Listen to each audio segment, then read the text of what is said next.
So, when you look at a company, how can you really tell if it's healthy on the inside?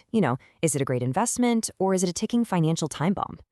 Well, it turns out the pros have a way of taking a company's financial pulse, and they use a set of pretty powerful tools to do it. Let's break down how they work. And that's exactly what investment analysts do. They use this toolkit of what are called investment ratios. Honestly, you can think of them like a doctor's diagnostic tools, but for businesses. See, they're not just looking at one number, like profit. They're looking at the relationship between different numbers to get the real story. Okay, so here's our game plan for this explainer. We're going to start with a broad financial health check called return on assets. Then we'll narrow our focus to return on equity. After that, we'll explore the incredible power of something called leverage. And finally, we'll see how all these pieces create the full picture. All right, first up, return on assets, or ROA for short. You can think of this as the bedrock, the very foundation of our analysis. So what is it really? Well, ROA takes a company's profit and it compares it to, everything it owns. Its factories, its cash, its computers, the whole shebang. And the big question ROA answers is this: how good are the company's managers at using all of that stuff to actually make money? Now, when a company has a high ROA, it means it's making a ton of profit with relatively few resources. And analysts have this fantastic term for it. They say the company is sweating its assets. It's like it's getting every last drop of performance out of what it owns. But here's the catch.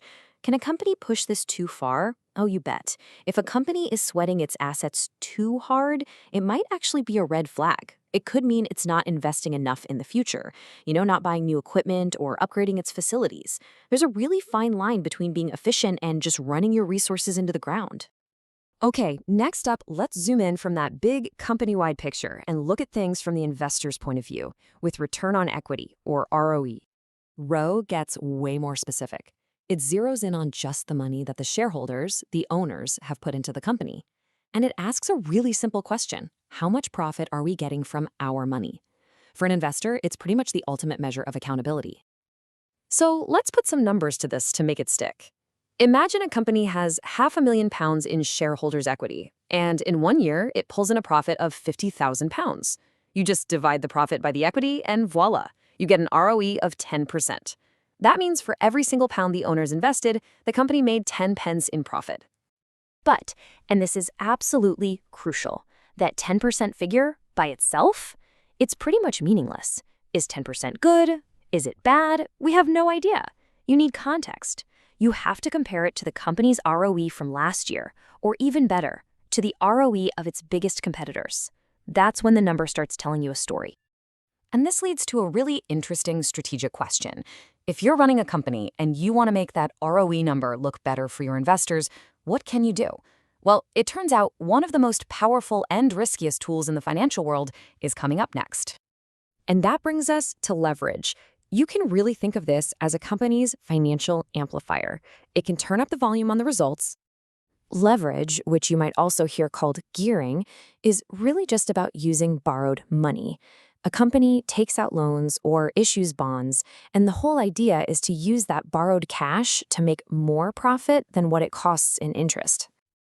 Take a look at this chart. It's a perfect example. The company's operating profit is £80,000, but its interest payments are only $20,000. You can see right away that its profits easily cover its debt costs. In fact, they could cover them 4 times over. That gives the company a really healthy safety cushion. Now, it's so important to get this distinction right. A company can be highly leveraged as a part of its strategy, using debt to pump up its ROE. But if it borrows too much and then profits dip, it becomes over-leveraged. And that's the danger zone. That's when a company starts struggling just to make its interest payments. So, we've looked at these different pieces. How do we put them all together? Let's take a look at the full picture. It really connects like this. ROA gives you that big picture view on efficiency. ROE zooms in on the focused story for the owners. And leverage?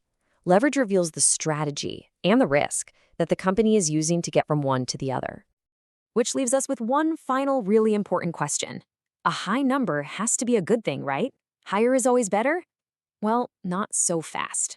A sky-high ROE might look amazing on the surface, but what if it's only that high because the company is over-leveraged and just drowning in debt?